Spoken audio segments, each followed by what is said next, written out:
This story originally appeared on The Athletic, the best place to read about football online. Visit www.theathletic.co.uk/Tifo Football for a 30-day free trial and 50% off an annual subscription.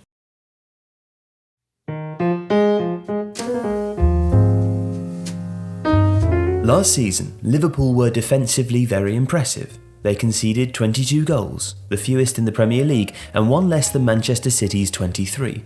Superficially, with the outstanding Virgil van Dijk at its heart, Alisson at its base, and two rapidly improving fullbacks on the flanks, defence was an area in which Liverpool could claim to be City's superior.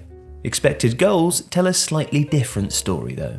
While Manchester City did concede one more goal, their XG against figure was 25.9 compared to Liverpool's 30. In other words, Liverpool conceded fewer goals because their goalkeeping performance was superior or because the opposition's shooting was wayward, but purely in terms of not conceding chances, City were better.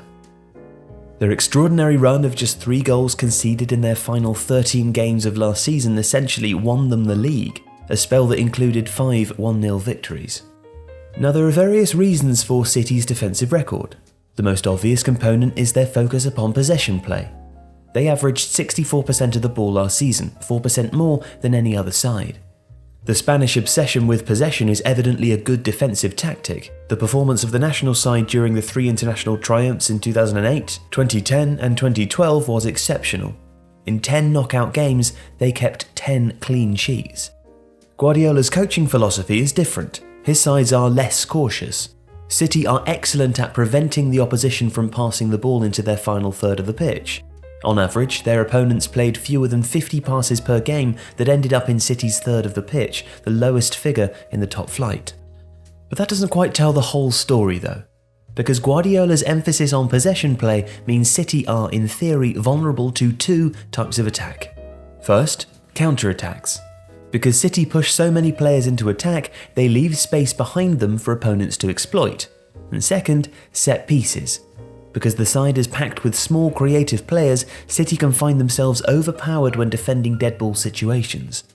But Guardiola has focused heavily upon making his side secure in these situations. His experience in Germany altered his coaching philosophy significantly. During his year-long sabbatical in New York before taking charge of Bayern, Guardiola spent his time watching the Bundesliga, scouting future opponents and getting to grips with the nature of the division. His main takeaway was simple. German sides, compared to Spanish sides, were lightning quick on the counter-attack. Almost every side could break from end to end within seconds, and therefore Guardiola would have to format his side in a different manner to Barcelona, where his fullbacks would relentlessly scamper forwards on the overlap. In response, Guardiola developed his innovative system of bringing his fullbacks inside into narrow positions, becoming temporary central midfielders when Bayern had possession.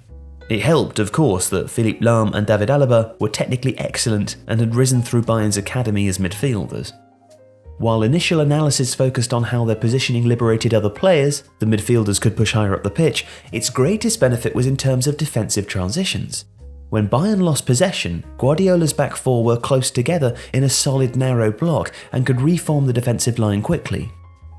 In Manchester, Guardiola has attempted to replicate that approach. Hampered in his first year by an imbalanced squad, he has now successfully replicated the strategy, albeit with a subtle change.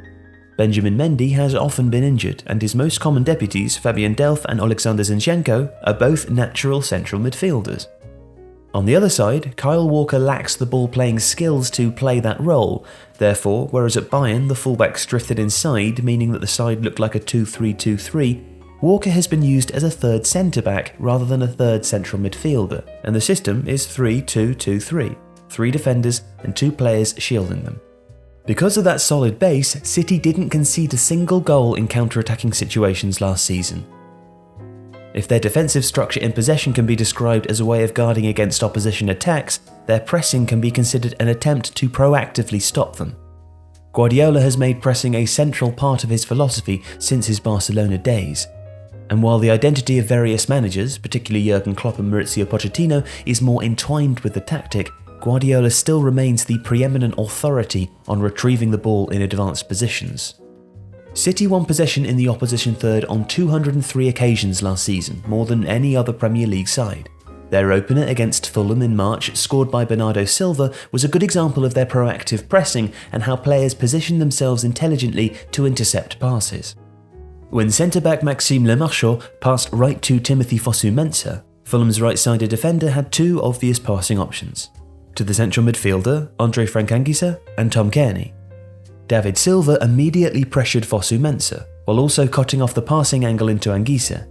With that option not available, Fosu-Mensah tried the more ambitious ball into Cairney, but De Bruyne had pushed up the pitch, racing to intercept. He found Sergio Aguero, who played the ball onto Bernardo Silva, racing down the right, who scored.